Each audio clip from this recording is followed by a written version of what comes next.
The House will come to order. The national anthem this morning will be sung by Mitchell Ray Hipsman. Please join us, Mitchell.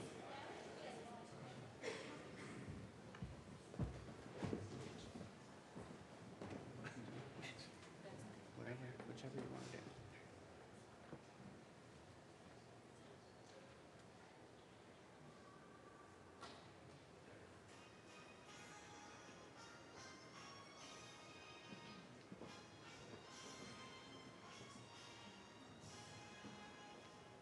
Oh, say, can you see by the dawn's early light what so proudly we hailed at the twilight's last gleaming, whose broad stripes and bright stars through the perilous fight o'er the ramparts we watched were so gallantly streaming, and the rockets red glare, the bombs bursting in air, gave proof through the night that our flag was still there.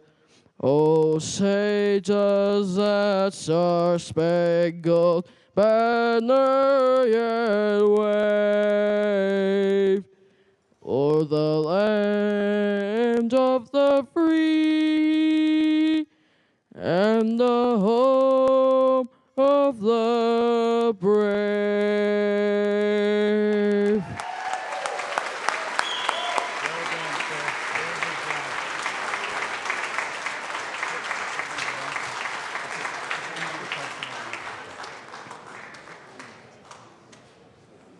Wonderful job, Mr. Hipsman. The pledge this morning will be led by Caden King, Emma Villard, Xavier Davis, and J.P. Price from Craig Elementary, Craig, Colorado.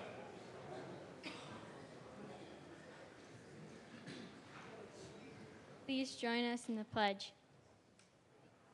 Pledge allegiance to the flag of the United States of America and to the republic for which it stands, one nation, under God, indivisible, with liberty and justice for all.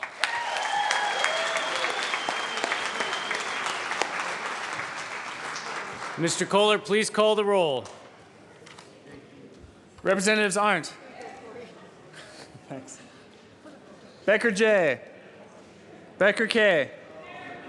Brown. Buck. Buckner. Carver. Conti. Corum. Court. Danielson. Del Grosso. Dorr. Duran. Esgar. Everett. Fields. Foote. Garnett. Janal. Hamner. Humphrey. Joshi. Kagan. Klingenschmidt. Kraft-Tharp. Landgraf. Representative Landgraf. Lawrence. Lebsock. Lee. Leonard. Lontine. Lundeen. McCann. Melton. Mitch Bush. Moreno. Navarro. Neville. Nordberg. Pabon. Here. Pedersen. Primavera. Priola. Rankin. Ransom. Rosenthal. Rupe. Ryden. Sane. Salazar. Sias. Singer. Thurlow. Tyler. Van Winkle. Vigil. Willett excused. Williams. Representative Williams. Wilson. Windholz. Winter. Wist. Young.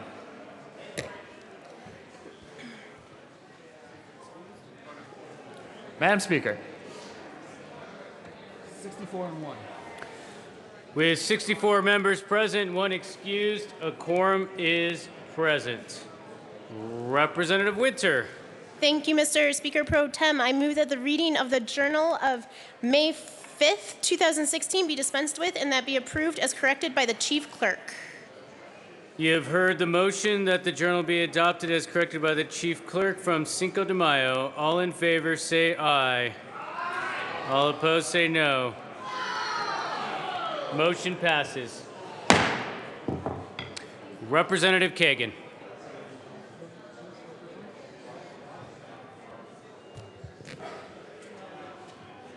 Members, I want to tell you that at 9:30 about last night. Representative Kagan, hang on. Representative Kagan has requested a point of personal privilege, members. Thank you, Mr. Speaker. I just want to tell you, members, that at 9:30 or so last night, on the floor of the House, I threw a temper tantrum. And I came into the chamber and I insulted 2 of our members, cursed at them, yelled at them, for no reason whatsoever. Certainly for no good reason, but really for no reason. And I did so while anyone who was on the floor could see and hear, but particularly while there were members of the public within feet of where I was berating and insulting the 2 members of the House. And I think that tends to bring the House into disrepute, and I want to apologize to the House. And I particularly and especially want to apologize to Representative Court and Representative Rosenthal. And I hope that they will find it in their hearts to forgive me. Thank you. Thank you, Representative Kagan. Representative Kraft-Tharp. Announcements and introductions. Thank you, Mr. Speaker Pro Tem. So on a different note, last night, the Majority Leader approved that if we could wear jeans today for $5. So if everyone could just take a moment, can I have your attention? If everyone could take a moment and look down. If what is on your body is jeans or any kind of jean material, if you would give Marilyn right up here at the desk, $5. That money goes to the staff pot and the staff lunch pot. So, so thank you all very much. Thank you, Representative Kraft-Tharp. Representative Garnett will be paying my $5 this morning. Representative Garnett. Thank you, Mr. Speaker Pro Tem. And members, I have a very important introduction to make. So if you would all please pay attention. My mother-in-law, Rebecca Renwick, is here, the grandmother of Ashton. And I just want to make sure that we all take a moment and welcome her to the House floor for the first time.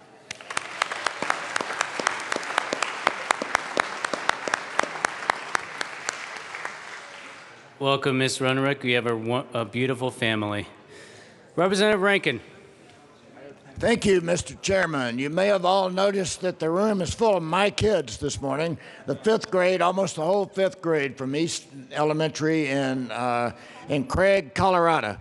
And I won't call out all the names, but I do want to especially recognize one of our award-winning teachers from Craig, Colorado, Tiffany Trevannon. Where is Tiffany? And the reason that Tiffany turned out to be so outstanding is that she had a wonderful upbringing as the daughter of Marilyn Edens.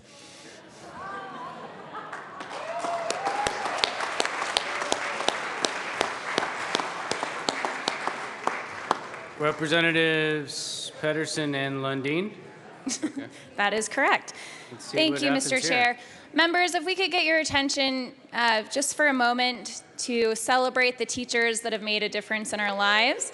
It is the end of Teacher Appreciation Week, and so we just want to come together. If you want to think about a teacher you'd like to pay tribute here at the Well, in Colorado and across the country, teachers are open children's minds to new ideas, knowledge, and aspirations, and can profoundly influence their students long after their school days are over. They fill a variety of roles in students' lives, including role model, mentor, listener, and motivator. And teachers' hard work and efforts are directly responsible for creating leaders of tomorrow. They keep our American democracy alive by laying the foundation for good citizenship. Our teachers spend countless hours outside the classroom directing or supporting a myriad of extracurricular activities and programs that enrich students' school experience and are often the key to unlocking students' interest and potential. Despite recent education budget challenges, Colorado's teachers continue to demonstrate their commitment to providing a world-class education to their students. And the members of the Colorado House of Representatives acknowledge the lasting contributions that teachers have made to our lives and express our appreciation to the over 50,000 Colorado public school teachers for their work and dedication. Thank you, Representative Lundeen. And members, for me, the teacher that made a difference in my life was Ms. Jergmeyer, my 5th and 6th grade teacher. She pushed me to do better than C's, pushed me to believe in myself, asked me where I was going to go to college, and there's no way that I would be who I am without her. And so thank you to all the teachers for your service. Representative Lundeen. Thank you, Mr. Speaker Pro Tem. And I would like to also acknowledge the many, many teachers in my life that have made a difference, but especially my grandmother, Ruth Rogers, who was a teacher and principal, and my mother, Jane Rogers Lundeen, who was a teacher, a principal, a school founder, and mom. Thank you, Representatives Pedersen and Lundeen, for reminding us of the impact our teachers have had on our lives. Representative Court? No? Okay, Representatives Arndt and Rosenthal together? Thank you very much. I just want to recognize a teacher who changed my life would be Senator Bob Bacon, who also encouraged me to run for office. And if that doesn't change your life, I don't know what does. Representative Rosenthal. Thank you, Mr. Speaker Pro Tem. And as a teacher myself, I can say that even I am learning all the time how to be a better teacher. I learn from veterans. I learn from the new teachers.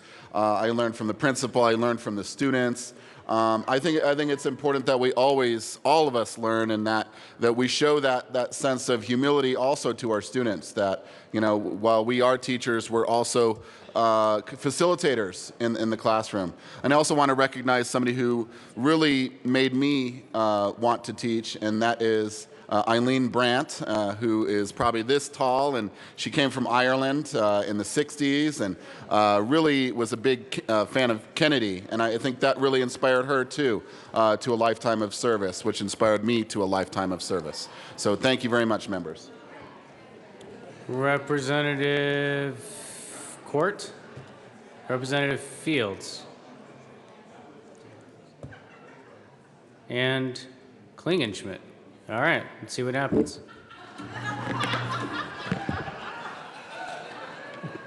I would like to honor the teachers who made me the man that I am today. I remember all of their names. My kindergarten teacher, Mrs. Gearing, first grade, Mrs. Locken, second grade, Mrs. King. She was so pretty, I had a crush on her when I was in second grade. My third grade teacher, Mrs. Murphy, fourth grade, Mrs. Gaylord, fifth grade, Mr. Pippett, and sixth grade, Mrs. Tayton. And they taught me to read, they taught me math, and I am just so grateful for the teachers who inspired me. Representative Fields. Representative Fields. Thank you, Representative. And I just want to take this opportunity to thank teachers across our state, across our nation. And I want to reflect on my first teacher. And my first teacher was my mom. It was my family. It was my mom that taught me my colors, and she taught me how to count. She taught me the alphabet. And I think it's my family. It's my uncles. It's my aunts. It's my cousins. It's my church family that taught me. It's not just the teachers in the classrooms, but it's also the teachers in our home. So I just want to thank all teachers for all the amazing work that you do. It's not easy. It's complicated. I have a bachelor's degree in teaching, and I can remember that when I did my student teaching,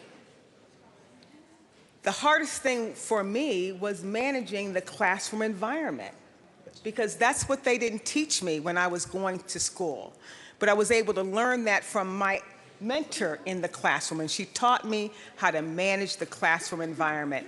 So I just want to thank all the teachers for the amazing work that you do for all of us. Thank you so very much. Thank you. Representative Buck. Thank you, Mr. Speaker Pro Tem. And I have to tell you, everybody, that I know we're not supposed to point out a fellow colleague, but I'm going to do it today by mentioning Representative Dave Young. He probably regrets that he ever taught me math. It says a lot. It explains a lot, actually. But so I just want to thank Dave Young as well, Representative Young, and all those teachers that I have, because every one of them influenced my life. So God bless them all. Thank you, Representative Buck. Is anyone else Representative Young's student here in the? I'm just going to go give her a hug, that's all. Representative Esgar. Thank you, Mr. Speaker Pro Tem, and I hesitated coming up here to honor one of my very favorite teachers. His name is Arthur Benfield. And Arthur Benfield had a very unique way of making sure any child, any kid in high school, who ever felt like they didn't belong, found a place. And he took care of so many of us. This is why I don't want to come up here. He became a second father to many of us and a father to a lot of us. And even after high school, he kept in touch with every single one of us that leaned on him. And I have to tell you, even in my adult years, he became one of my very dearest best friends. Encouraged me in every single thing I did and pushed me to run for this office and came to every single event and cheered me on from the sidelines. And his kids grew up and they moved away. And it was during session this year, I got a phone call that he was in intensive care and his family couldn't be here. And they called me to be there with him. And this man impacted so many people's lives that I would be remiss if I didn't come down here today and just thank him. He was an amazing man who took teaching to an entirely different level. He taught you as history, but he also taught us all how to treat each other with respect and passion and love. So I just wanted to say thank you to Mr. B. Representative Primavera. Springtime Primavera. Thank you, DP, Mr. Speaker Pro Tem. I just want to announce that Public Health and Human Services has two bills to hear upon adjournment, Senate Bills 146 and 150. Representative Court. You've been sitting, waiting Thank patiently. you, Mr. Speaker Pro Tem. Well, the first thing I want to do is to demand combat pay for the Judiciary Committee for last night.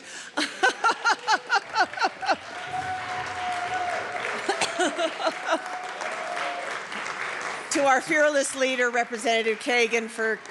Do you want to make a substitute motion that the money for jeans goes to the Judiciary Committee instead of, I'm just kidding. No, that's a better cause. That's a better cause.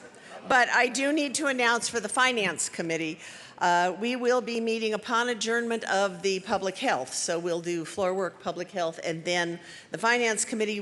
Finance Committee, be in room 112. We'll be hearing 160, these are all Senate bills, 161, 199, 69, and SCR 002.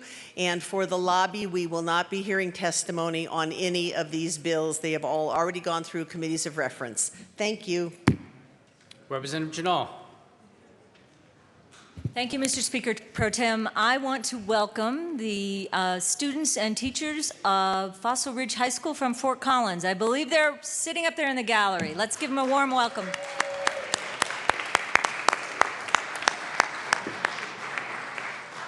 Representative Hamner. Thank you, Mr. Speaker Pro Tem, and good morning, colleagues. We have two members who are celebrating birthdays this weekend. We have Representative Winter celebrating a birthday tomorrow, and Representative Leonard celebrating a birthday on Sunday, I believe. So if I could call the Capitol Choir down, please. We're all moving a little slowly here. Right, Representative Brown, Representative Wright, and Members of the Capitol Choir would like to wish Representatives Winter and Leonard a very happy birthday this weekend. Are we ready? Happy birthday to you. Happy birthday to you. Happy birthday, Representatives Winter and Leonard. What? Happy birthday to you.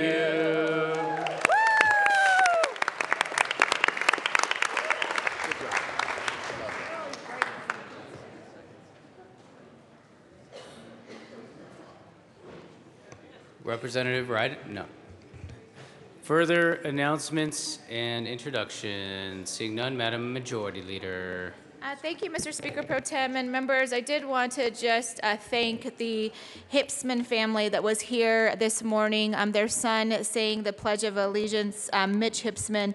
Their parents are Joseph and Esther, and they're from Walsenburg, Colorado.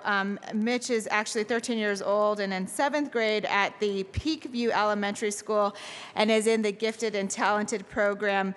He's been diagnosed with autism spectrum disorder at 2 years old, and it's just amazing some of the work that is happening throughout Colorado to help gifted and talented kids.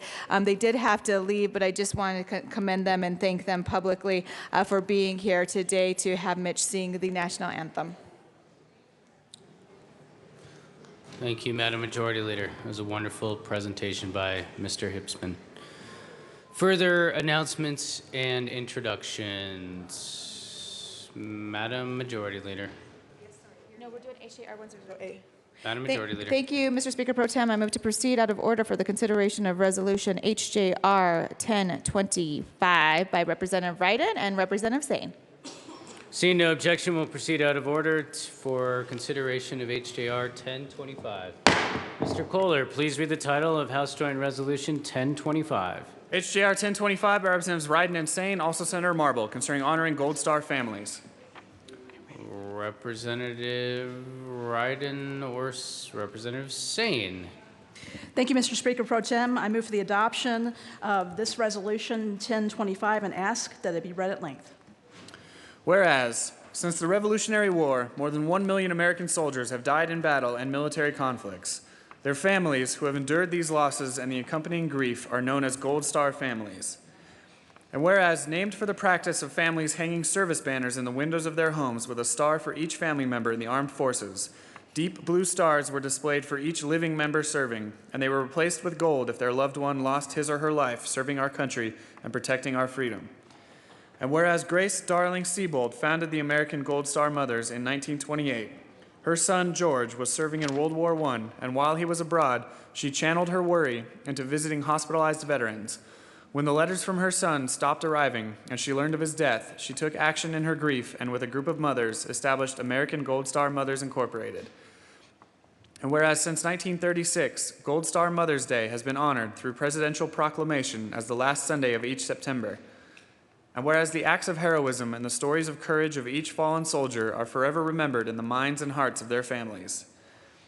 And whereas while national monuments and memorials serve as strong visible reminders for the men and women who made the ultimate sacrifice in service to our nation, Gold Star families are a living legacy to each fallen soldier and can help us all remember and honor these heroes by name. And whereas long after the battles have ended, as our flag of liberty flies, the families who have at home a folded flag and an empty seat at the table deserve our respect and our support. Now, therefore, be it resolved by the House of Representatives of the 70th General Assembly of the State of Colorado, the Senate concurring herein, that we, the members of the Colorado General Assembly, honor the pride and the pain of the parents and partners and children and siblings of our fallen heroes, and recognize the families of these proud patriots with an expression of profound gratitude and respect. Representative Sane. Thank you, Mr. Speaker Pro Tem. Members, you may be seated. The service flag, also known as Blue Star banners or Sun and Service flags, was designed and patented by World War I Army Captain Robert L. Questner of the 5th Ohio Infantry, who had 2 sons serving on the front line. The flag quickly became the unofficial symbol of the child in service. The term Gold Star family is a modern reference that comes from the service flag. These flags and banners were first flown by families during World War I. The flag included a blue star for every immediate family member serving in the armed forces of the United States during any period of war or hostilities in which the armed forces of the United States were engaged. The color of stars are also symbolic in that the blue star represents hope and pride, and the gold star represents sacrifice. If that loved one died, the blue star was replaced by a gold star. This allowed members of the community to know the price that the family paid in the cause of freedom. While any words of ours are poor in spirit in comparison to the consecration that our Gold Star families bring to this chamber here today, please accept what tender we have to give. Our utmost gratitude to you, our Gold Star families, is our living Colorado legacy of heroes fallen but not forgotten, and whom must never be forgotten if we are to remain a nation under God and indivisible. For no allegiance can last long without an understanding of the price paid on the altar of freedom. No generation will hold tight the principles of freedom unless we can demonstrate in both word and deed the reverent and solemn duty to pause and acknowledge that ultimate sacrifice and give our sincere thanks. We would like to read the names of our fallen heroes represented by these families here today who keep the legacy of those who paid for our freedom. As I read your name, please stand so we can recognize you. Present with us today is Sergeant Artie Guerrero, friend of Patty Sampers, Denver Chapter President of Gold Star Wives, wife of James Sampers, Navy, killed 1969, Vietnam. Chris Kennard, Colorado Springs Chapter of Gold Star Wives, wife of James Kennard, Specialist, killed March 7th, 1969, in Vietnam. Present with us today is Jeanette Early, past National President of Gold Star Wives, wife of Howard Lee Early, Army Sergeant First Class, killed 1969, Vietnam. Present with us today is John Harris, father of Sergeant Blake A. Harris. Present with us today is John Chu, brother of Lars Chu, U.S. Army, killed May 24th, 1991, Persian Gulf War. And we also would like to recognize William Robert Moody, killed in action June 18th, 2013, son of Wendy Moody. The General Assembly would further like to acknowledge Gold Star Mother's Day as a public expression of love, sorrow, and reverence of the people of the United States for the Gold Star mothers and promote that in the 2016 calendar year. Gold Star Mother's Day this year is September 25th, 2016. May God bless you and keep you, and thank you for honoring us with your presence today. Representative Ryden.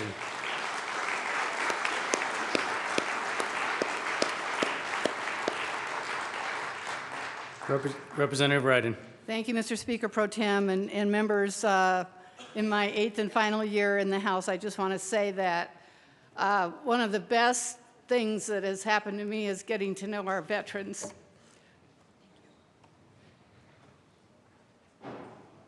And the one thing I want you to know about them is they aren't sitting home grieving their loss. They're still really active in our community, helping other people, being like the most selfless people that I've ever met. And so I just want to recognize that just the great work that they do, and thank you for letting me be part of it. Representative Neville. Thank you, Mr. Chair, and thank you, representatives, for bringing forward this resolution. This is important.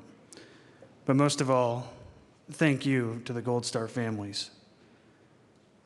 I will never forget having to inform families that they lost a loved one, trying to assist them afterwards, and there was really nothing that I could do to comfort them in their loss. But what I did find amazing was immediately after that how the Gold Star families in the community would immediately rally behind those families because they did understand the loss. They did help them get through it. And it was pretty amazing that even though they had such a sacrifice of their own and such a loss of their own, that they continued the legacy of the lost family member in serving and helping others. I'm so appreciative for that. And so thank you for being here today. Thank you for this resolution, and God bless all our Gold Star families. Representative Fields. Thank you, Mr. Speaker Pro Tem, and I too want to rise in strong support for this resolution 1025. I can't imagine what it's like to send a loved one off to defend this country and then getting the notification that your loved one is not going to return. I can't imagine the grief and the pain. I can remember going to the Memorial Monument in Washington, D.C., where they have all the names of all the veterans that have lost their lives in the Vietnam War. And it is difficult to see all of those names, thousands of names on that monument. And when I was there, I saw veterans and family members looking for the person that they served with. And when they found the name, they would take a piece of paper and they would use a pencil and they would scratch the name so they could have that imprint of that person's name on this piece of paper. My dad served in Vietnam. He served 2 tours. That's 8 years. He came home, and I'm thankful he came home, but there's far too many that didn't. So I just want you to know that we appreciate their sacrifice, and thank you. Is there further discussion on House Joint Resolution 1020? Representative Lebsack.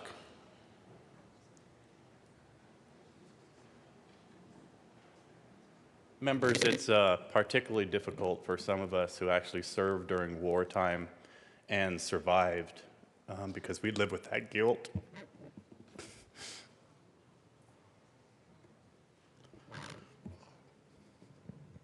And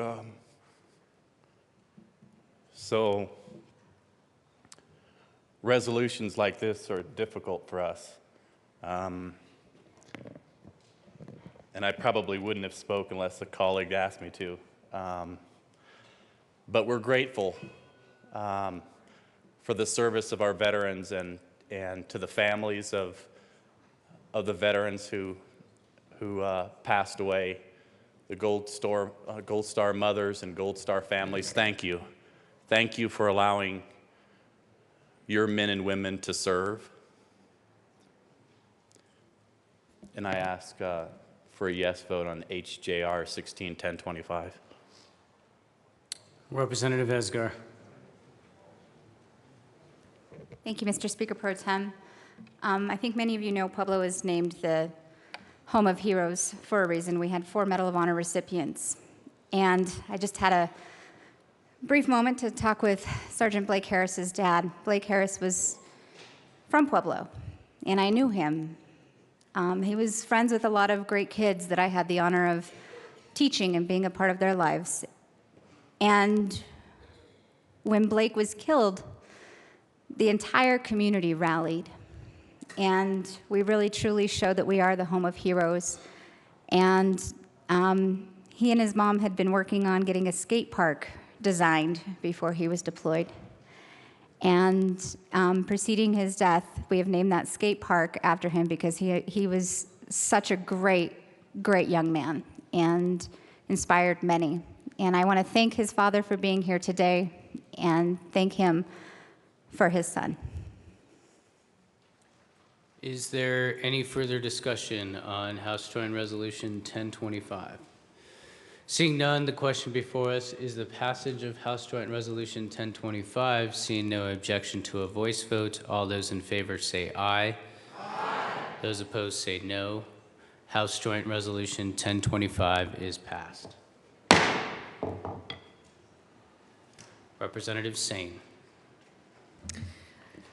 Thank you, Mr. Speaker Pro Tem. I move that the current roll call of the House be added as co-sponsors to Resolution 1025.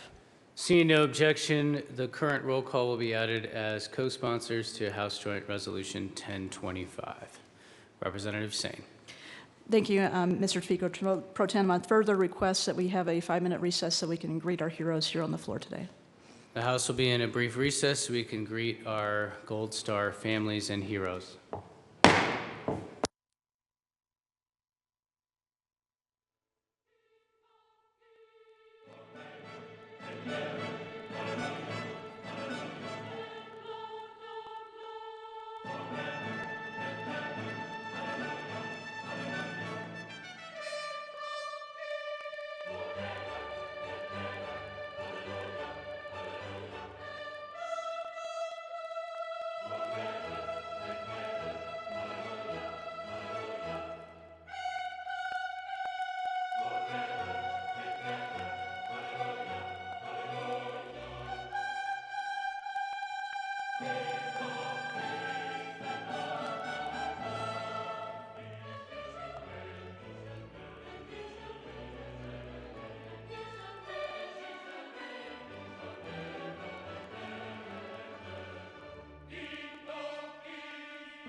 The House will come back to order.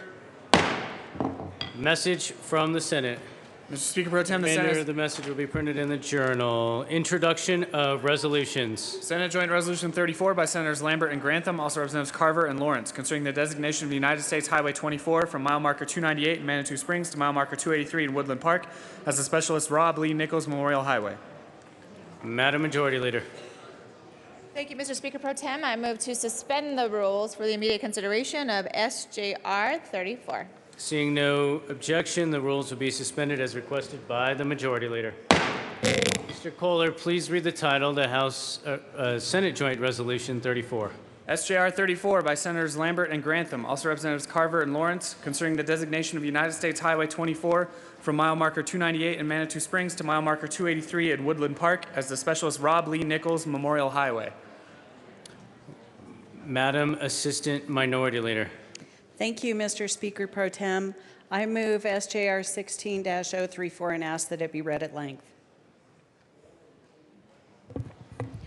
Whereas Rob Lee Nichols was born on December 29, 1988, and whereas Rob Lee Nichols attended Sand Creek High School in Colorado Springs and graduated in 2007, And whereas Rob Lee Nichols was a 20-year resident of Colorado Springs.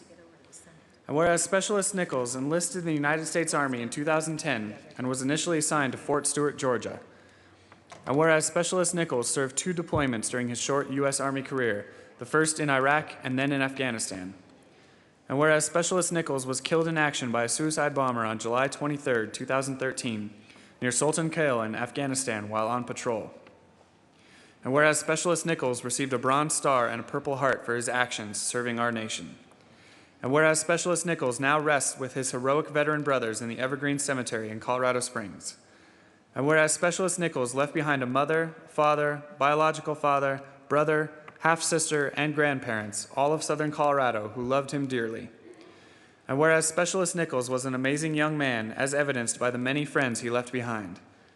And whereas Specialist Nichols was a member of the American Legion, the largest veteran service organization in the country, and this joint resolution is supported by the approximately 25,000 veterans who are members of the American Legion, Department of Colorado. And whereas Specialist Nichols wrote a blank check to the citizens of the United States, upon which he offered his life for our freedom. And whereas the United States of America cashed that check on July 23, 2013.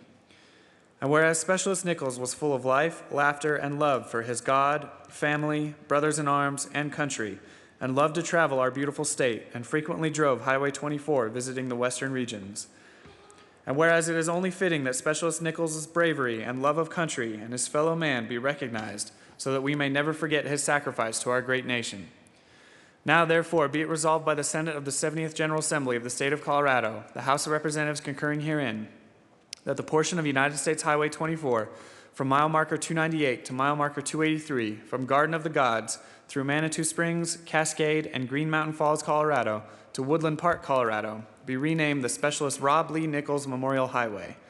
That the Colorado Department of Transportation may accept and expend gifts, grants, and donations for the purposes of the initial placement of signs to mark United States Highway 24 from mile marker 298 to mile marker 283 as the Specialist Rob Lee Nichols Memorial Highway, and that the Colorado Department of Transportation may explore a cooperative agreement with the Board of County Commissioners for El Paso and Teller counties for the maintenance of the signs marking the Specialist Rob Lee Nichols Memorial Highway. Representative Carver. Thank you, Mr. Speaker Pro Tem. Colleagues, please be seated.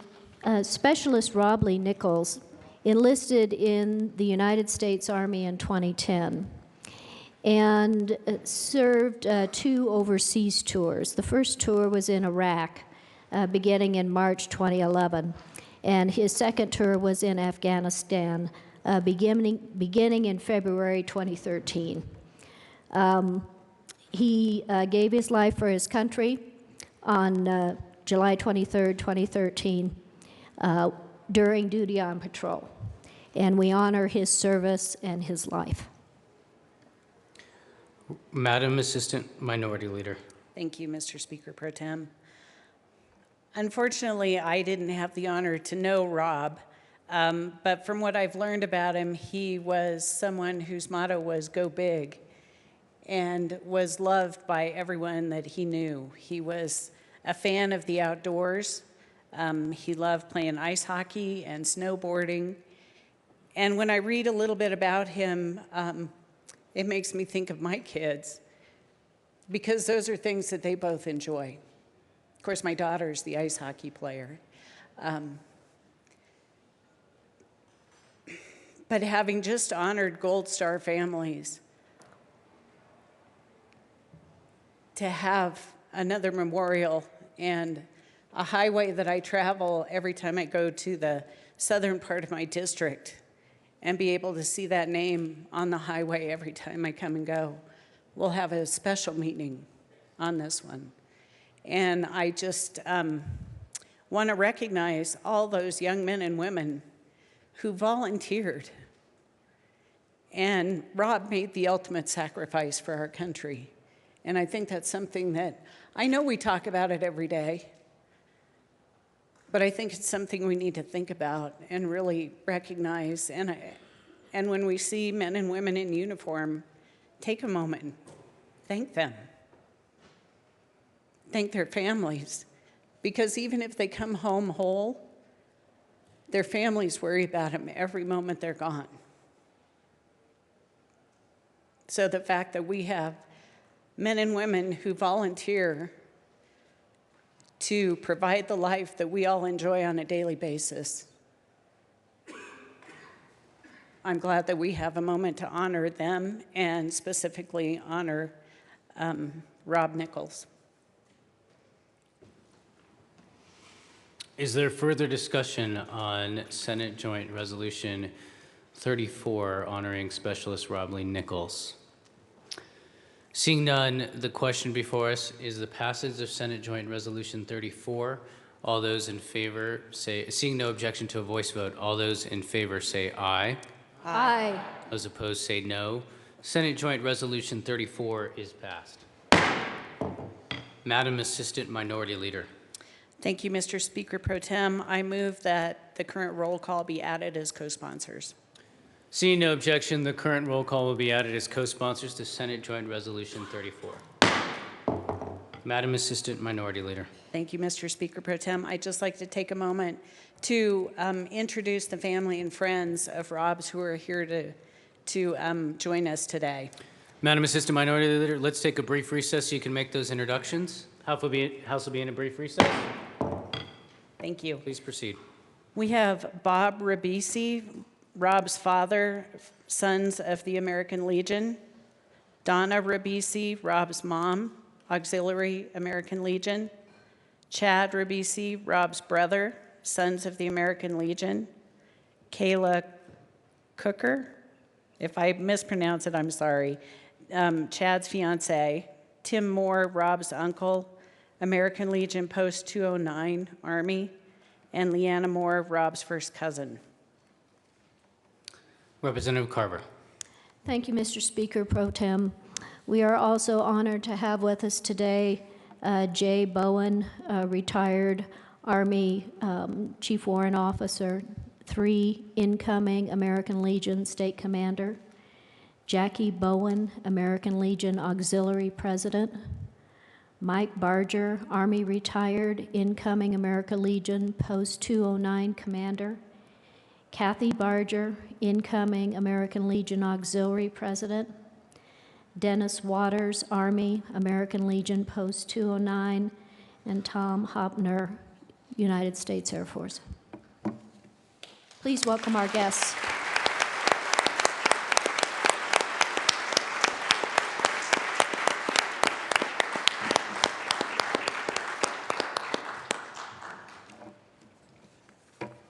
Thank you, members. Thank you, family members of Specialist Nichols, for being here today.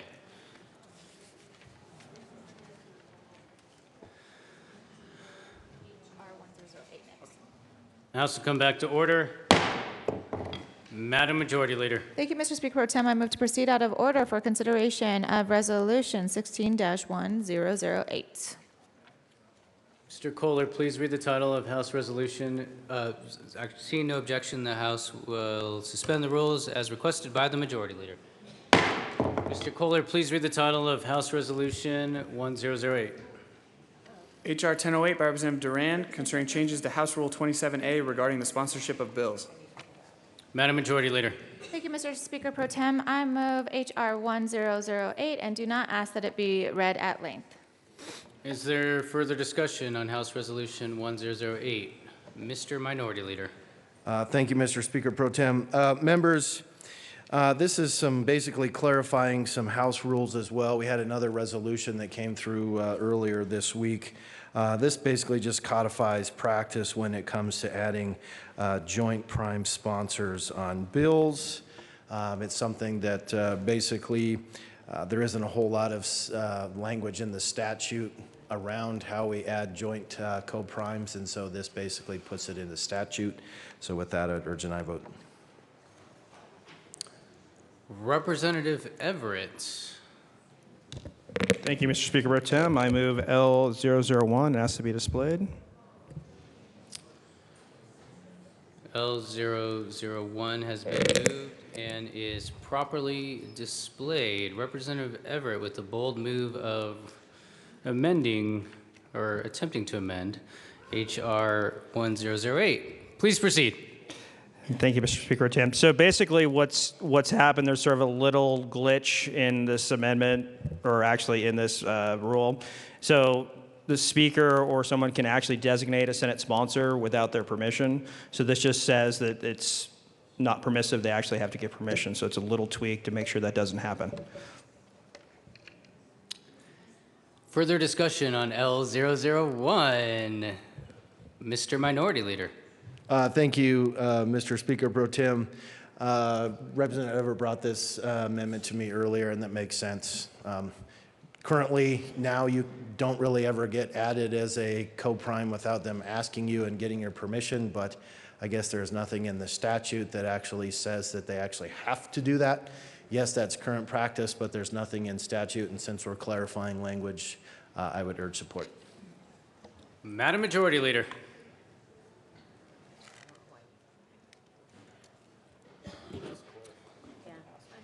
Just one moment, yes, okay. Thank you, Mr. Speaker Pro Tem, and members, what we're trying to do with this resolution is just make sure our rules are consistent with the practice, and this is the current practice, to make sure that individuals who would be a prime sponsor on a bill would sign off on that. So this is a friendly amendment. Oh, all right. Is there any further discussion on L001? Seeing none, Mr. Kohler, please open the machine and can we take a voice vote on the House Resolution Amendment, though? Okay. Is there any objection to a voice vote? Seeing none, all those in favor say aye. Aye. Those opposed say no. House L001 is passed. House Resolution 1008. Any further discussion? Is there an objection to a voice vote on House Resolution 1008? Seeing none, all those in favor say aye. Aye. Those opposed say no. House Resolution 1008 is passed. Co-sponsors? Yeah, that's fine.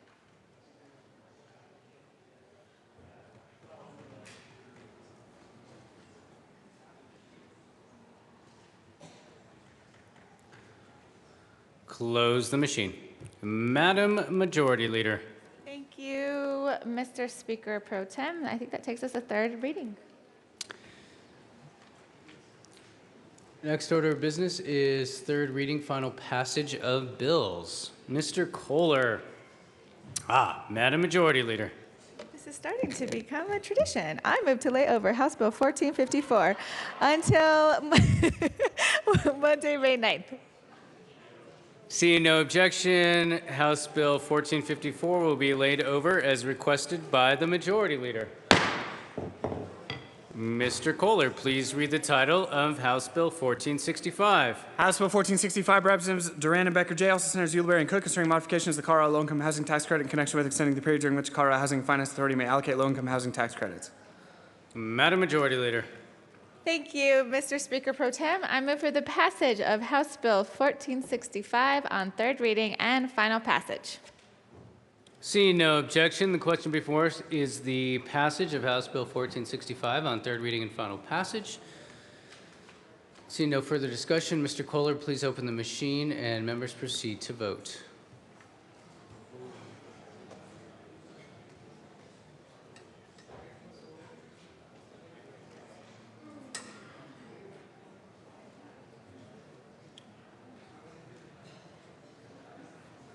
Representatives, close the machine. With 46 aye votes, 18 no votes, 1 excused, House Bill 1465 is passed. Co-sponsors.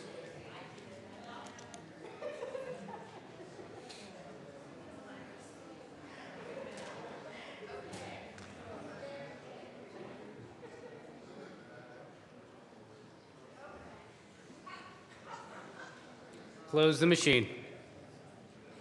Mr. Kohler, please read the title of House Bill 1466. House Bill 1466, Representatives Tyler and Becker Kay, also Senator Ulibarri, concerning the use of monies from the Unclaimed Property Trust Fund to promote the provision of affordable housing. Madam Majority Leader. Thank you, Mr. Speaker Pro Tem. I move for the passage of House Bill 1466 on third reading and final passage. Seeing no further discussion, the question before us is the passage of House Bill 1466 on third reading and final passage. Mr. Kohler, please open the machine and members proceed to vote.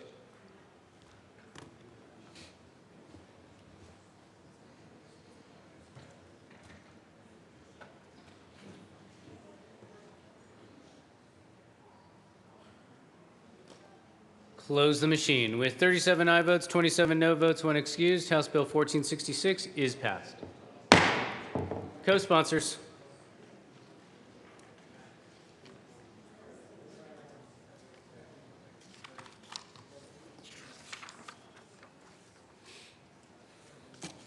Close the machine. Mr. Kohler, please read the title of House Bill 1467. House Bill 1467, Representatives Duran and Salazar, also Senators Shuffle and Martinez Jimenez, concerning state income tax deduction for amounts earned on the investment of money in a first-time homebuyer savings account. Madam Majority Leader. Thank you, Mr. Speaker Pro Tem. I move for the passage of House Bill 1467 on third reading and final passage. Seeing no further discussion, the question before us is the passage of House Bill 1467 on third reading and final passage. Mr. Kohler, please open the machine and members proceed to vote.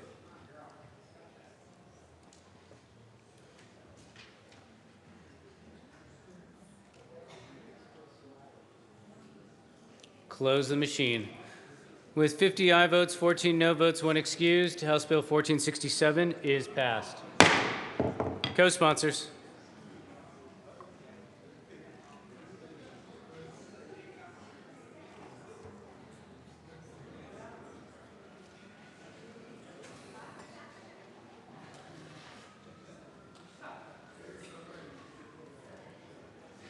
Close the machine.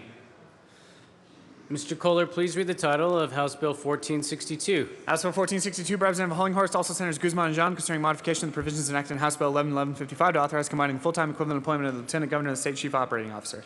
Madam Majority Leader.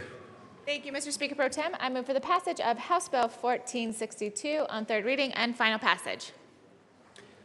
Seeing no further discussion, the question before us is the passage of House Bill 1462 on third reading and final passage. Mr. Kohler, please open the machine and members proceed to vote.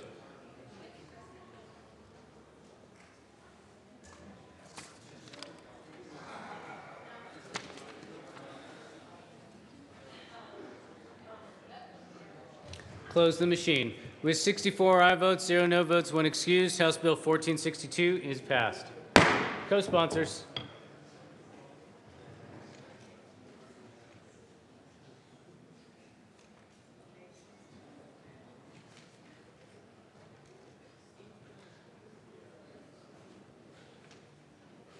Close the machine. Mr. Kohler, please read the title of House Bill 1016. House Bill 1016, Representative Young, also Senator Kerr, concerning using multiple measures of student academic growth.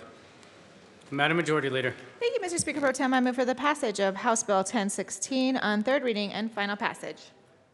Seeing no further discussion, the question before us is the passage of House Bill 1016 on third reading and final passage. Mr. Kohler, please open the machine and members proceed to vote.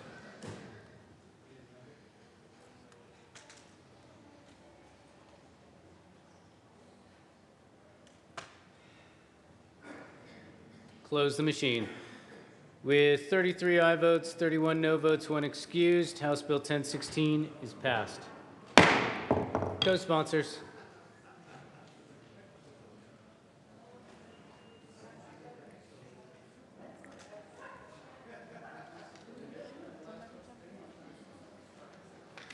Close the machine. Mr. Kohler, please read the title of House Bill 1142. House Bill 1142, Representatives Buck and Janal, Senators Crowder and Cook, concerning the creation of a credit against state income tax for rural primary care preceptors training students matriculating in Colorado institutions of higher education. Madam Majority Leader. Thank you, Mr. Speaker Pro Tem. I move for the passage of House Bill 1142 on third reading and final passage. Seeing no further discussion, the question before us is the passage of House Bill 1142 on third reading and final passage.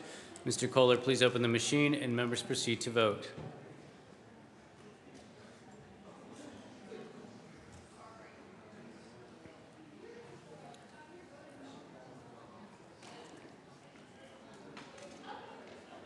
Close the machine. With 51 aye votes, 13 no votes, 1 excused, House Bill 1142 is passed. Co-sponsors.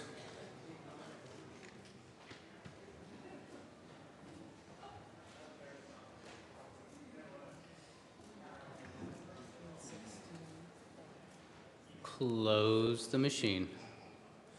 Mr. Kohler, please read the title of House Bill 1216. House Bill 1216, Representative McCann, also Senator Stedman, concerning measures to facilitate the administration of the Independent Ethics Commission in connection with making, reducing, and appropriation. Madam Majority Leader. Thank you, Mr. Speaker Pro Tem. I move for the passage of House Bill 1216 on third reading and final passage. Seeing no further discussion, the question before us is the passage of House Bill 1216 on third reading and final passage. Mr. Kohler, please open the machine, and members proceed to vote.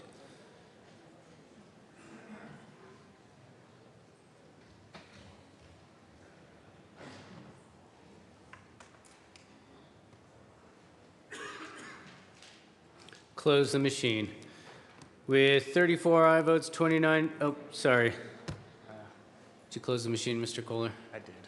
Representative Kagan, how do you vote? Yes. Representative Kagan votes yes. With 35 aye votes, 29 no votes, 1 excused, House Bill 1216 is passed. Co-sponsors.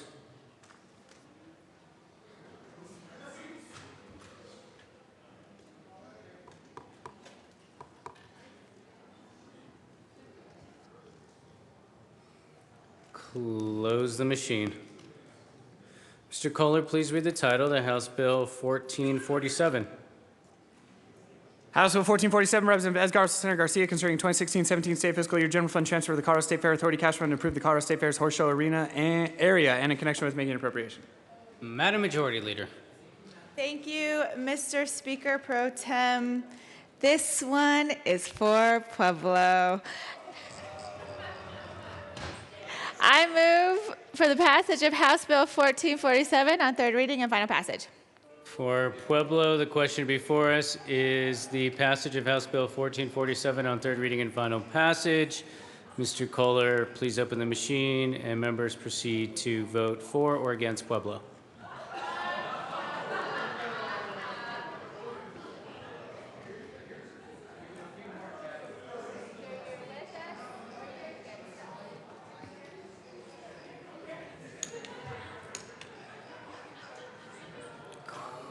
Close the machine. With 39 aye votes, 25 no votes, 1 excused, House Bill 1447 is passed. Co-sponsors.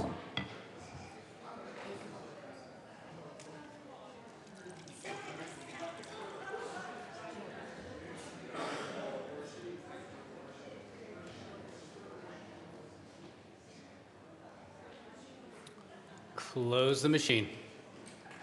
Mr. Kohler, please read the title of House Bill 1458. House Bill 1458, Representatives Vigil and Cornwall, Senators Sonnenberg and Garcia, concerning measures to effectuate the conservation of native species in Colorado in connection with making appropriations from the Species Conservation Trust Fund purposes recommended by the Department of Natural Resources. Madam Majority Leader. Thank you, Mr. Speaker Pro Tem. I move for the passage of House Bill 1458 on third reading and final passage.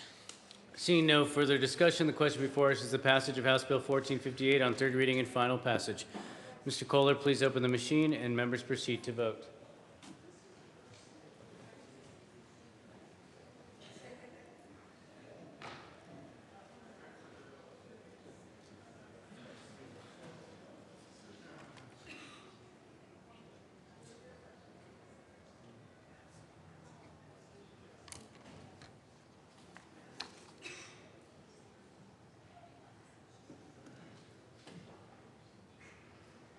Close the machine. With 53 aye votes, 11 no votes, 1 excused, House Bill 1458 is passed. Co-sponsors.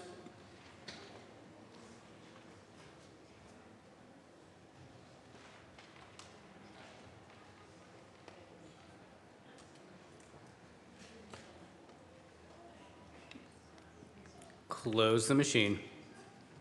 Mr. Kohler, please read the title of House Bill 1444. House Bill 1444 by Representatives Ryden and Carver, Senators Cavallis and Crowder, concerning the definition of a qualifying disabled veteran as it relates to property tax exemption for such individuals. Madam Majority Leader. Thank you, Mr. Speaker Pro Tem. I move for the passage of House Bill 1444 on third reading and final passage.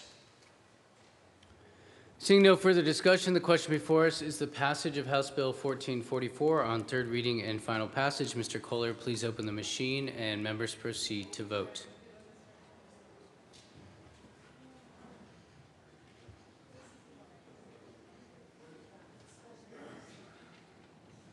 Close the machine. With 64 aye votes, 0 no votes, 1 excused, House Bill 1444 passes. Co-sponsors.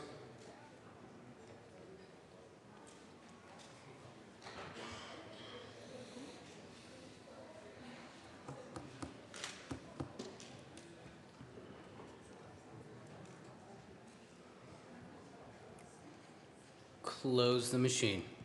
Mr. Kohler, please read the title of House Bill 1456. House Bill 1456, Representative Valentine, also Senator Crowder, concerning the sale of a portion of land at the Colorado Mental Health Institute at Fort Logan to the United States Department of Veterans Affairs for the expansion of the Fort Logan National Cemetery. Madam Majority Leader. Thank you, Mr. Speaker Pro Tem. I move for the passage of House Bill 1456 on third reading and final passage. Seeing no further discussion, the question before us is the passage of House Bill 1456 on third reading and final passage. Mr. Kohler, please open the machine and members proceed to vote.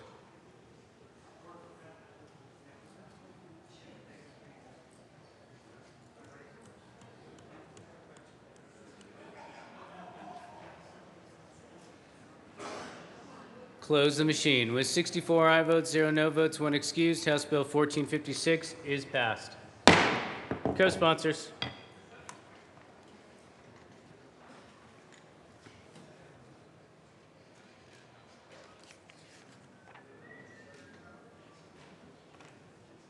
Close the machine. Mr. Kohler, please read the title of House Bill 1460. House Bill 1460, Representatives Becker, Kay, and Vigil, also Senator Baumgartner, concerning the authority of the Commissioner of Agriculture to dispose of and acquire specified real property in furtherance of the Department of Agriculture's office consolidation. Ooh, Mr. Kohler. Madam Majority Leader. Thank you, Mr. Speaker Pro Tem. I move to lay over House Bill 1460 until Monday, May 9th. Seeing no objection, House Bill 1460 will be laid over as requested by the Majority Leader. Mr. Kohler, please read the title of House Bill 1463.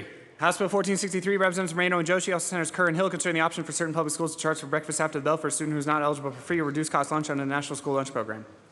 Madam Majority Leader. Thank you, Mr. Speaker Pro Tem. I move for the passage of House Bill 1463 on third reading and final passage. Mr. Assistant Majority Leader. Thank you, Mr. Speaker Pro Tem. Members, I know there are many people who would rather not vote on this bill and would rather not make changes to this program. I don't disagree.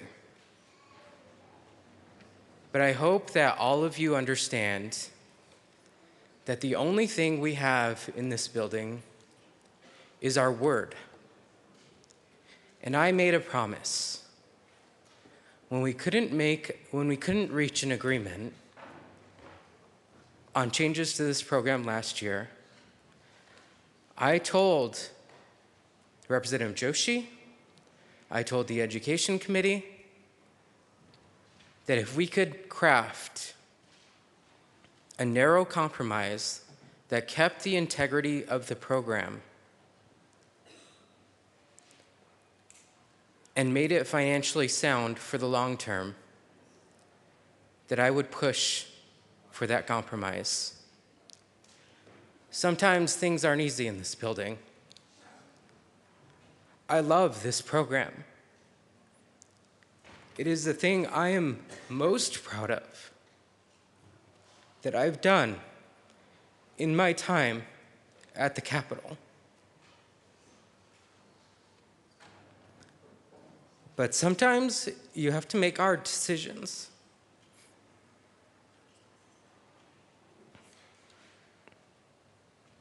That's what I have to do with this bill. And I hope you understand that.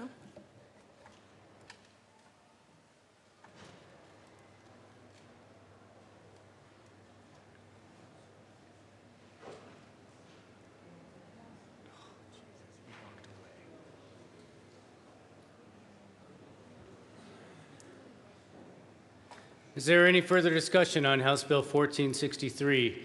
Seeing none, the question before us is the passage of House Bill 1463 on third reading and final passage. Mr. Kohler, please open the machine and members proceed to vote.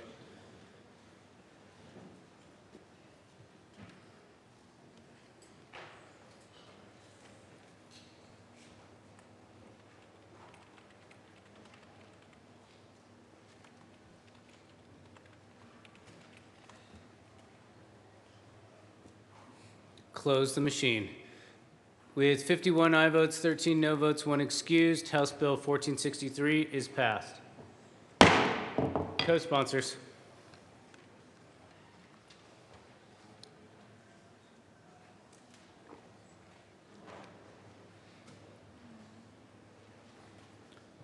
Close the machine. Mr. Kohler, please read the title of House Bill 1459. House Bill 1459, Representatives Becker, Cambran, All Senator Sonberg, and Kowalski concerning increasing the dollar threshold for the review of capital construction of capital renewal projects that are not new construction for new acquisitions of real property for auxiliary and academic facilities to be funded solely from cash funds held by an institution of higher education. Madam Majority Leader. Thank you, Mr. Speaker Pro Tem. I move for the passage of House Bill 1459 on third reading and final passage. Representative Van Winkle.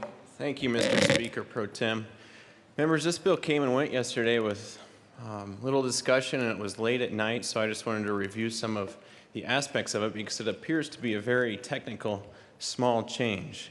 But what we have in Colorado today is a tuition crisis. Tuition continues to rise in our state at a seemingly out-of-control pace. It's rising so fast that a freshman who's been accepted to a CU or a CSU and their parents cannot plan a budget for their senior year. All they know is that enough never seems to be enough. 50% of freshman students don't make it to graduation. Of those who do, even with the most basic degrees, they are handed a bill upon graduation for $30,000. Think about that, members. If a student today is like me and meets his wife in college, you get married, and before you've bought your first house, you're burdened with over $60,000 of debt. If you want to get a graduate degree in Colorado, that's going to be more like $100,000 per person. Now, I know the intentions of this bill isn't to affect that, and it directly does not affect tuition increases. But this bill removes a simple check and balance on our institutions of higher education. The limit just a few years ago was $1 million that they had to come and just say, hey, we're going to do this project. Right now, we doubled that to $2 million a few years ago.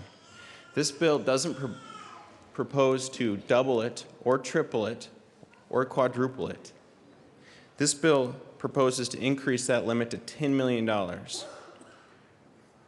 It's a five-fold increase.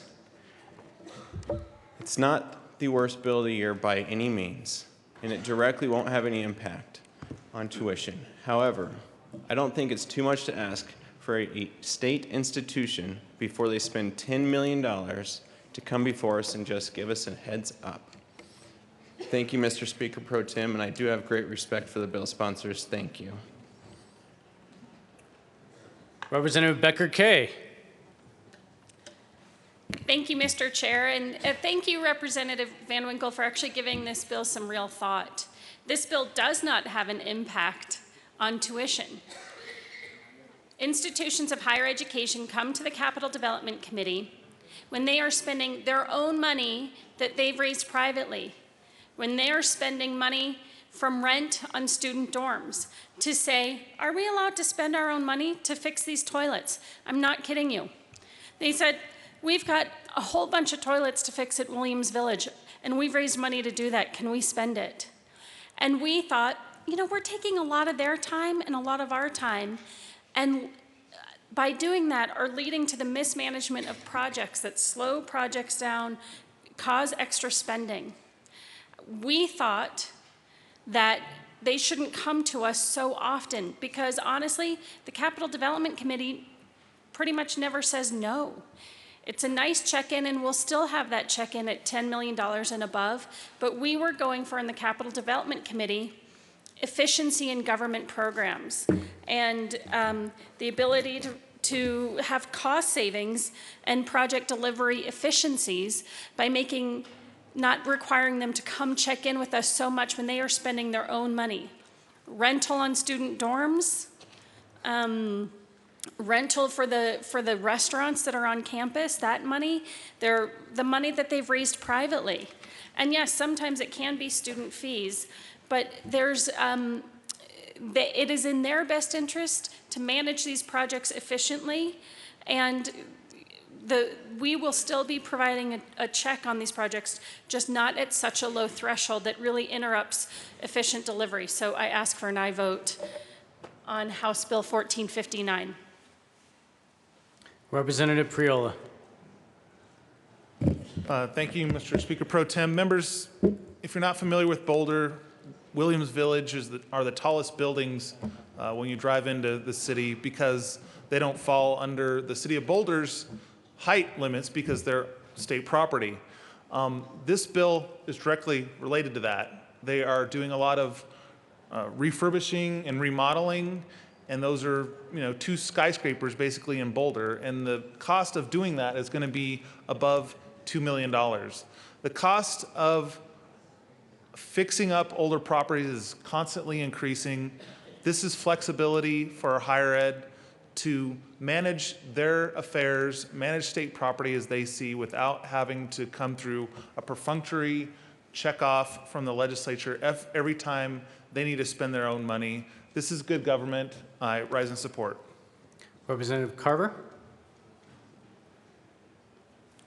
Thank you, Mr. Speaker Pro Tem, and I rise in support of HB 16-1459. When I worked for a federal agency, I was part of many project teams, some for construction, some for renovation of facilities. When you can take advantage of economies of scale, when you're doing a renovation of an old building, let's say you're starting out, you're going to do asbestos abatement, but when you're tearing up that part of the building, if you also have the flexibility at the same time to deal with the electrical system and new ceiling tile, et cetera. Overall, when you're looking at maintaining your buildings, if you are able and have the flexibility to manage your renovation contracts, even though the overall total of those contracts may end up being higher, you get more bang for your buck because you are doing it efficiently, as opposed to if you have a low threshold that you've got to divide up your projects into smaller pieces and then go get permission. So in the contracting world, time is money. And so this is a better way for our universities to manage their renovation budget, and I urge support of 1459. Representative Van Winkle for a second time on third reading. And final time. Thank you, Mr. Speaker Pro Tem. I'm not saying that these projects aren't worthy or that they shouldn't be done, but an $8, $9, $10 million project requires a tremendous amount of planning. And the fees they're using are student fees. It's tuition and student fees. This is a convenient bill. It's convenient for us and convenient for the universities of Colorado. However, before they spend $8, $9, $10 million on a major construction project, I don't think it's too much to simply come and inform the legislature. Thank you. Representative Esgar. Thank you, Mr. Speaker Pro Tem. I will be brief. I'm rise in support of 1459. Members, I was in the room when the CDC discussion happened about this bill, and I too at first was a bit skeptical, saying we're going to let higher institutions just spend this money. And it was when I realized what these projects were and how often they had to come and check in front of CDC, and exactly when I found out what Representative Becker talked about, the fact that this is their own money, they're coming to ask us if they can use. I realized that this is efficient, and this is a way to better get these projects completed on a more timely manner and get them done. So I rise in support. Representative Leonard. Thank you, Mr. Speaker Pro Tem. I rise in opposition to this. I think Representative Van Winkle's analysis is correct, that these are just projects that need the oversight of the taxpayer who's paying the money for the projects. As a person that's had to stand up in front of my clients that are city councils and do the same kind of explanation of give progress reports, ask for more money for a project and plan a project, this is not too much to ask for people to be able to do a project of this size. $2 million, if the issue here were $2 to $3 million, that would be different. I'm in the process of renovating a K through 12 high school of 600 kids for $1.5 million. And the board's informed all the time on it. So a $2 million project is not much to be able to ask for approval. It's not about toilets, because a $10 million or a $3 million toilet project is a really big project for toilets. So this is not something that should be mundane enough. It should be a project that gets the review of the taxpayers that are paying for it. So I would urge a no for this. Thank you. Representative Brown. Thank you, Mr. Speaker Pro Tem. And colleagues, this isn't about raising tuition. It's not about new construction. Any new construction has to come before the CDC. It's not about buying new property. That still has to come before the CDC. What this is about efficient management of higher education projects.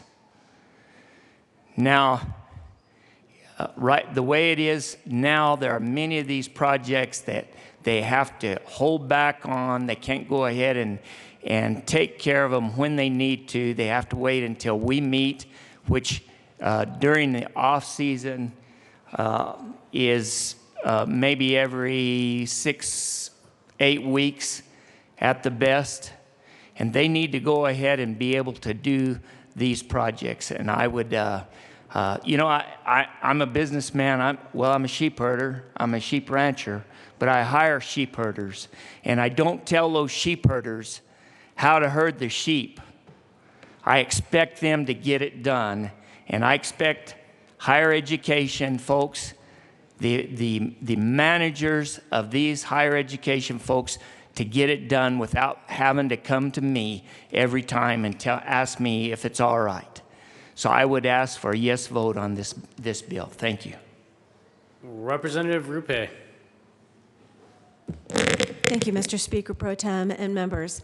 For many years, about 10 years, I worked at the Air Force Academy as the community planner, and part of my role was to review projects and be part of the decision team as to how you approved them or didn't approve them.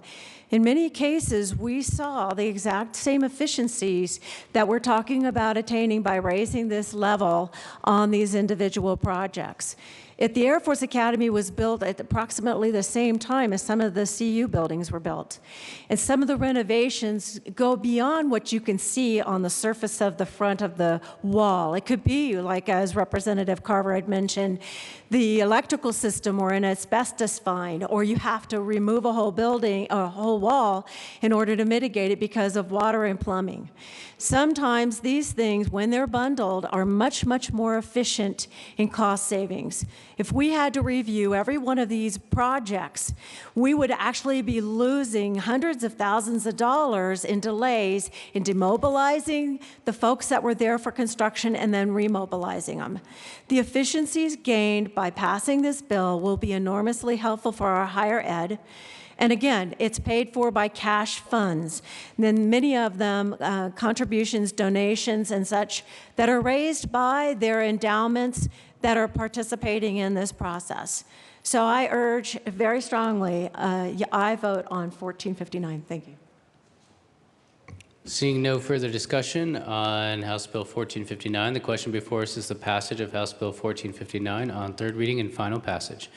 Mr. Kohler, please open the machine and members proceed to vote.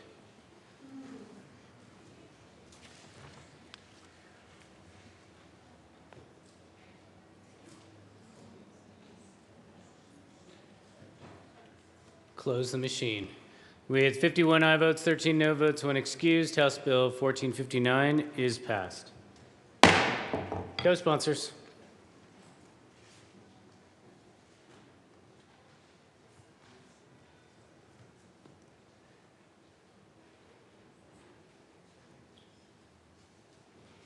Close the machine. Mr. Kohler, please read the title of House Bill 1461. House Bill 1461, Representative Pabon, also Senator Johnston, concerning tenancies 1 month or longer but less than 1 year. Madam Majority Leader. Thank you, Mr. Speaker Pro Tem. I move for the passage of House Bill 1461 on third reading and final passage. Seeing no further discussion, the question before us is the passage of House Bill 1461 on third reading and final passage. Mr. Kohler, please open the machine and members proceed to vote.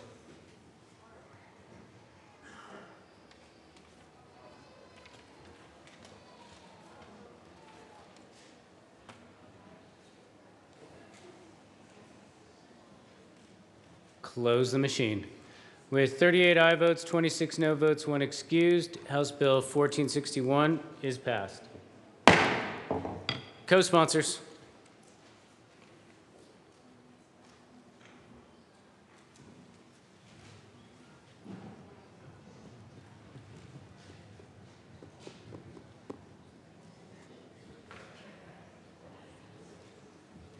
Close the machine. Mr. Kohler, please read the title of the House Bill 1464. House Bill 1464, Representative Pabon, also Senator Martinez Humana, concerning a civil action for the taking of newspapers. Madam Majority Leader. Thank you, Mr. Speaker Pro Tem. I move for the passage of House Bill 1464 on third reading and final passage. Seeing no further discussion, the question before us is the passage of House Bill 1464 on third reading and final passage. Mr. Kohler, please open the machine and members proceed to vote.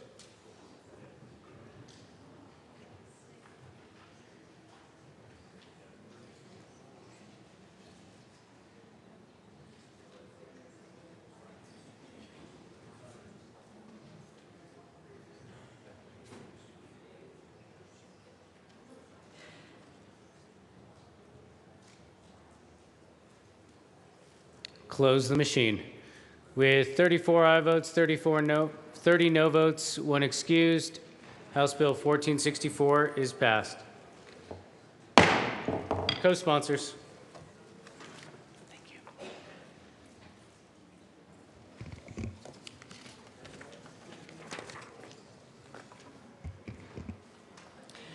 Mr. Kohler, please read the title of Senate Bill 191.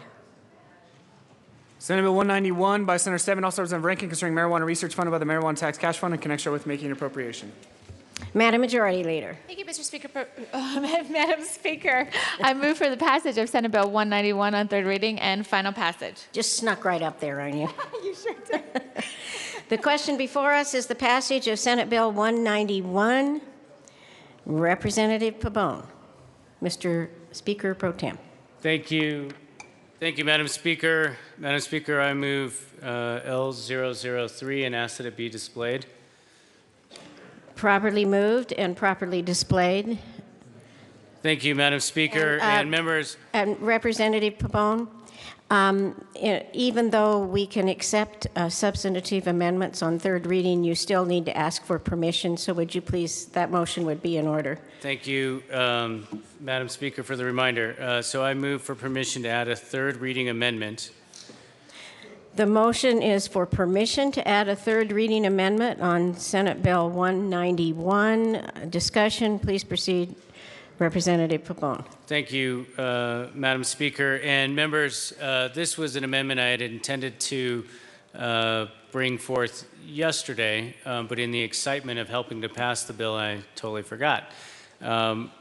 We have a joint technology committee in place that the legislature set up, and I actually think Representative Rankin served on it at one point, to acknowledge the fact that these technology projects that we are endeavoring on are, one, large expenditures of money, but two, involve a legislative component because we appropriate the money for these large projects, and we need to understand the nuances, the vision for making sure these projects are done right. And frankly, this came out of some of the many challenges and troubles we had with the CBMS system, if you remember that, and we're still cleaning that up.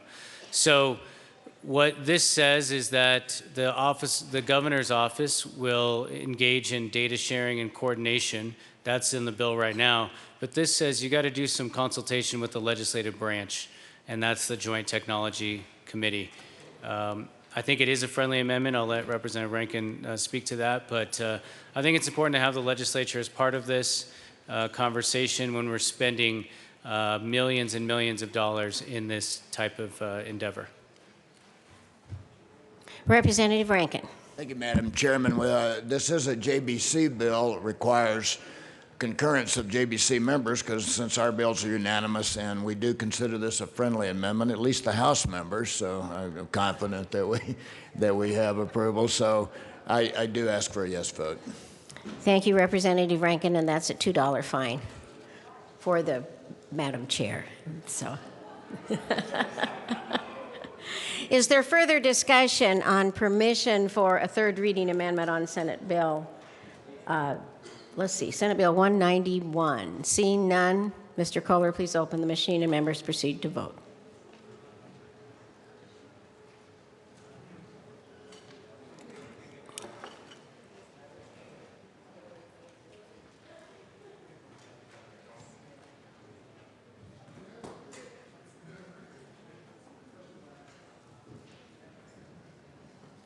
Close the machine. With 57 ayes, 7 noes, and 1 excuse, permission is granted for a third reading amendment on Senate Bill 191. Representative Pabon, Mr. Speaker Pro Tem, would you like to renew your motion, please? Thank you, Madam Chair. I move L003. I think it's been displayed. Madam Speaker, I'm sorry. You can find me as much as you want. Another I deserve that $2. for sure. Madam Speaker, I move L003, and I think we've discussed it. It's properly displayed. So I ask for an aye vote. Is there further discussion on L003? Seeing none, Mr. Kohler, please open the machine and members proceed to vote.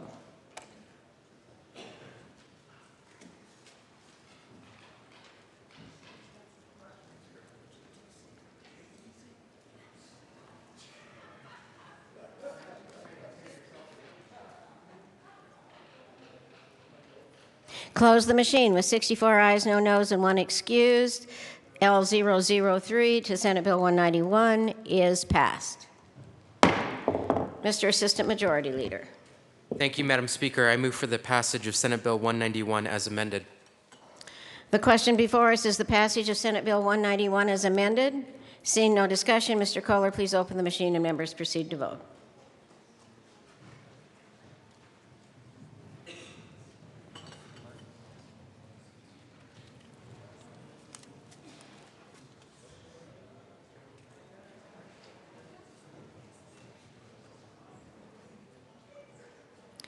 Close the machine. With 54 ayes, 10 noes, and 1 excused, Senate Bill 191 is passed as amended. Mr. Kohler, please read the title. Oops. Co-sponsors. Forget quickly around here. I'll let you. No, why don't you do it? Or maybe not. I can't decide. Mr. Kohler, please read the title of Senate Bill 195. Senate Bill 195 by Senator Grantham, all Representative Rankin, concerning the annual appropriation of money in the Central Fund for Veteran Centers of the State Department of Human Services. Mr. Assistant Majority Leader. Thank you, Madam Speaker. I move for the passage of Senate Bill 195 on third reading and final passage. The question is the passage of Senate Bill 195 on third reading and final passage. Seeing no discussion, Mr. Kohler, please open the machine and members proceed to vote.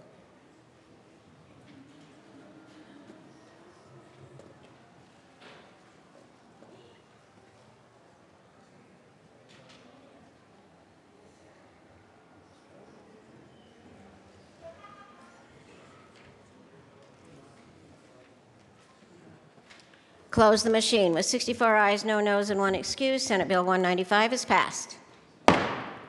Co-sponsors.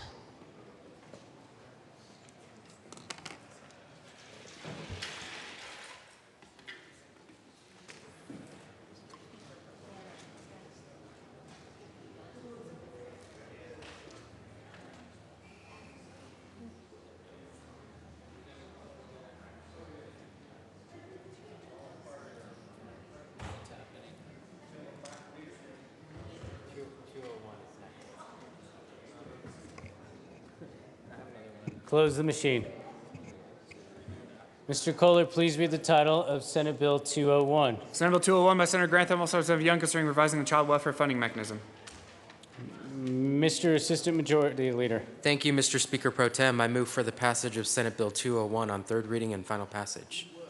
Seeing no further discussion, the question before us is the passage of Senate Bill 201 on third reading and final passage. Mr. Kohler, please open the machine and members proceed to vote.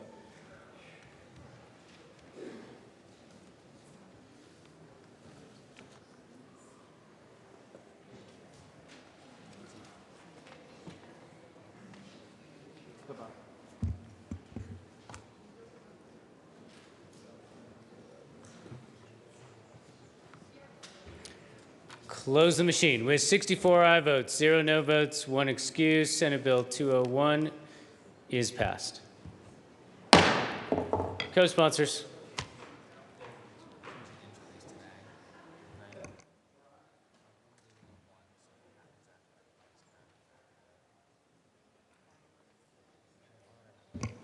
Close the machine. Mr. Kohler, please read the title of Senate Bill 202. Senate Bill 202 by Senator Stammen, all stars of young, concerning increasing access to effective substance use disorder services through designated regional managed service organizations in connection with making appropriation. Mr. Assistant Majority Leader. Thank you, Mr. Speaker Pro Tem. I move for the passage of Senate Bill 202 on third reading and final passage. Seeing no further discussion, the question before us is the passage of Senate Bill 202 on third reading and final passage. Mr. Kohler, please open the machine and members proceed to vote.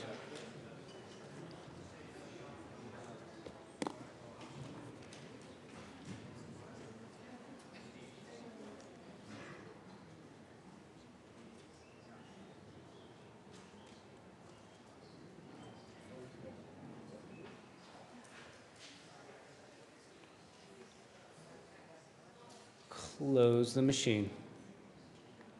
With 38 aye votes, 26 no votes, 1 excused, Senate Bill 202 is passed. Co-sponsors.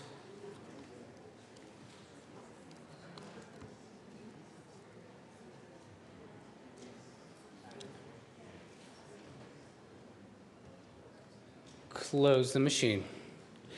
Mr. Kohler, please read the title of Senate Bill 205. Senate Bill 205 by Senator Lambert, also Representative Hammer, concerning payment for expenses of indigent parents. Mr. Assistant Majority Leader. Thank you, Mr. Speaker Pro Tem. I move for the passage of Senate Bill 205 on third reading and final passage. Seeing no further discussion, the question before us is the passage of Senate Bill 205 on third reading and final passage. Mr. Kohler, please open the machine and members proceed to vote.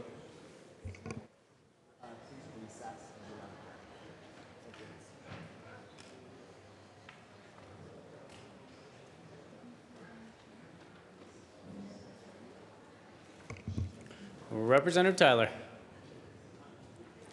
Close the machine. With 64 aye votes, 0 no votes, 1 excused, Senate Bill 205 is passed. Co-sponsors.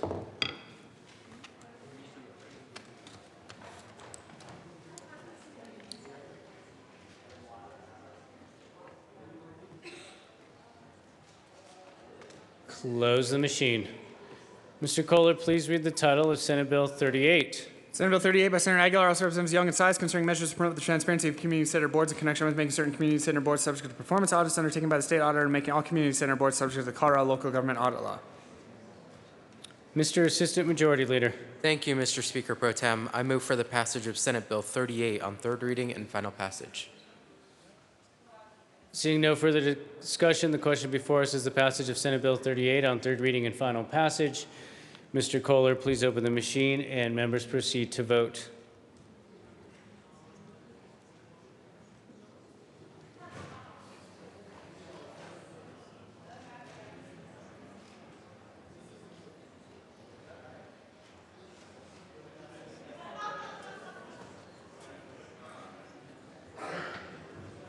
Close the machine.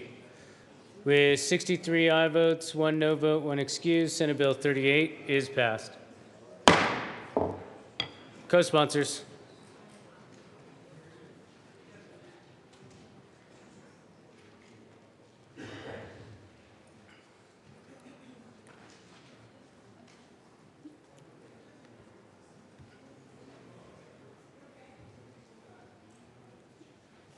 Close the machine.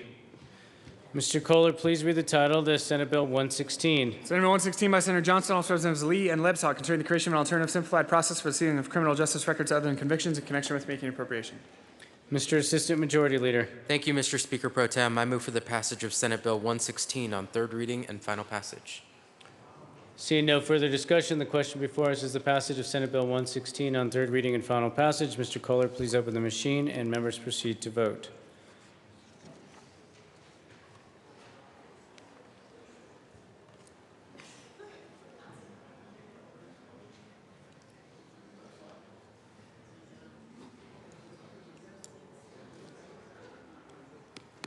Close the machine. With 64 aye votes, 0 no votes, 1 excused, Senate Bill 116 is passed.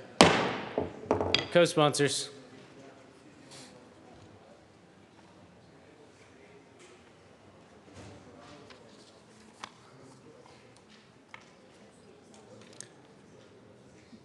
Close the machine. Mr. Kohler, please read the title of Senate Bill 120. Senate Bill 120 by Senator Roberts, also have 7 quorum, concerning providing an explanation of benefits to Medicaid recipients for purposes of discovering potential Medicaid fraud in connection with making appropriation.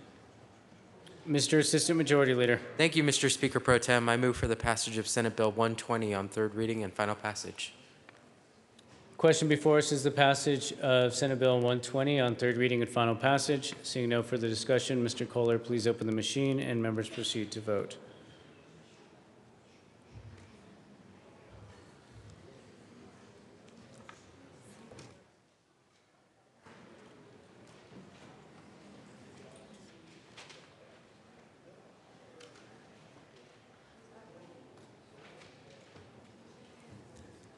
Close the machine. With 64 aye votes, 0 no votes, 1 excused, Senate Bill 120 is passed. Co-sponsors.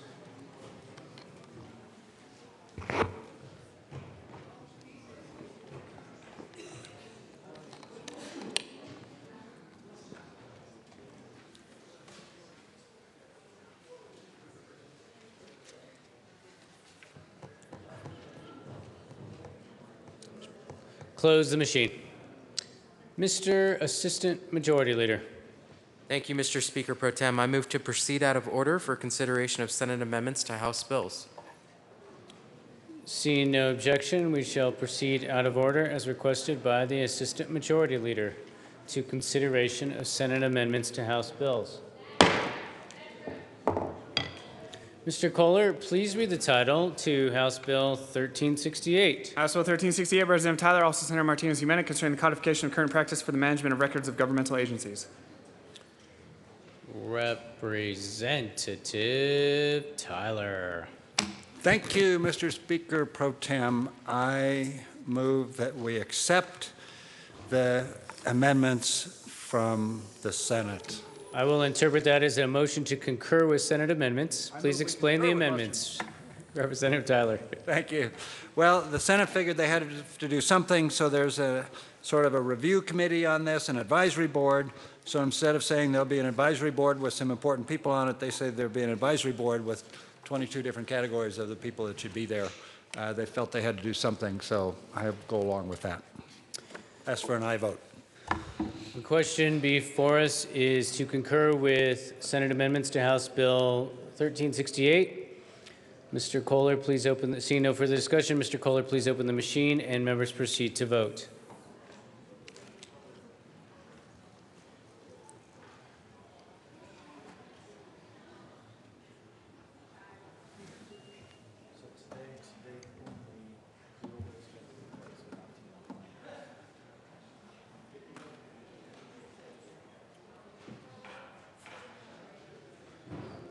Close the machine. With 64 aye votes, 0 no votes, 1 excused, the motion to concur is passed. Mr. Assistant Majority Leader. Thank you, Mr. Speaker Pro Tem. I move for the repassage of House Bill 1368 as amended. The question before us is the repassage of House Bill 1368 as amended. Seeing no further discussion, Mr. Kohler, please open the machine and members proceed to vote.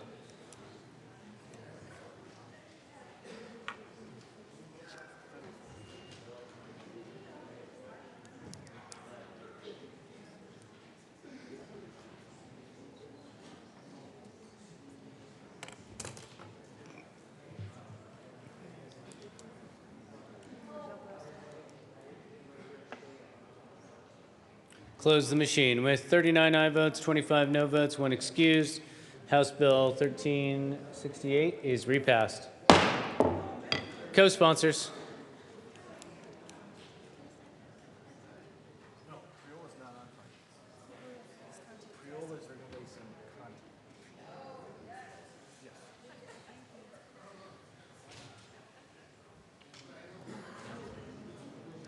Close the machine.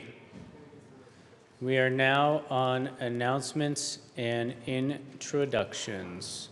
Speaker Pro Tem has one announcement now and one in another minute.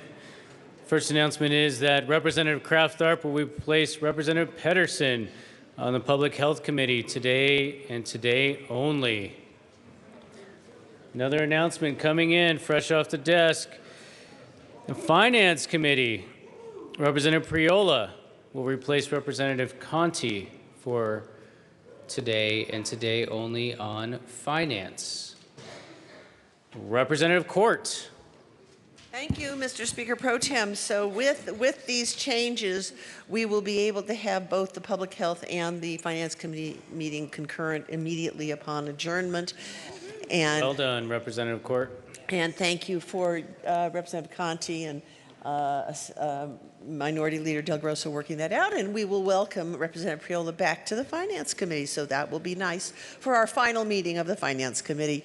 The bills will be, once again, Senate Bill 161, Senate Bill 199, then we will do SCR 002, and then Senate Bill 69, because our own Representative Pabon will be there anyway, so we will make him wait to the last.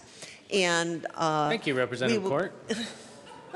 We will be meeting in room 112 immediately now upon adjournment. And for anyone listening, we will take no testimony on any of these except on, do we have to take them on yours? No. No testimony on any of them. Thank you. Representative Primavera. Thank you, Mr. Speaker Pro Tem. Public Health and Human Services will meet downstairs in 5 minutes. Representative Leonard. Thank you, Mr. Chair Pro Tem. Members, if we don't make it out of here by 5:30 today, I've asked to be excused so I can attend my son's graduation on the red eye tonight. Thank you. Congratulations, Representative Leonard. I hope we're out of here by 5:30 today. Any further announcements or introductions? Going once, going twice. Nothing. Let me just say this to all the mothers in the house. Happy Mother's Day.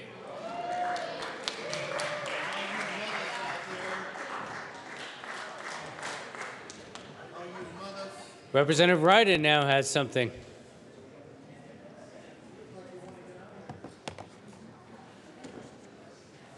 Members of the, thank you, Mr. Speaker Pro Tem. Members of the State Veterans Military Affairs Committee, please watch your calendar over the weekend. We are getting new bills as we speak, and just be prepared. Thank you. We'll see you on Monday at 1:30 in LSBA. Thank you. Announcements and introductions. Seeing none. Mr. Assistant Majority, Representative Lee. Thank you, Mr. Speaker Pro Tem. I don't know if these kids from Manitou Springs are still here, but Jesse Larson's class is visiting the Capitol. If you're here, thanks for being here.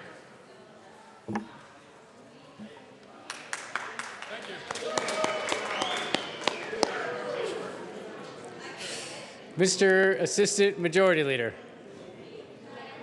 Thank you, Mr. Speaker Pro Tem. Members, you are free to go. We're going to keep the desk open just to read across things a little bit later, but have a good weekend. And with that, I move to lay over the balance of the calendar until Monday, May 9th.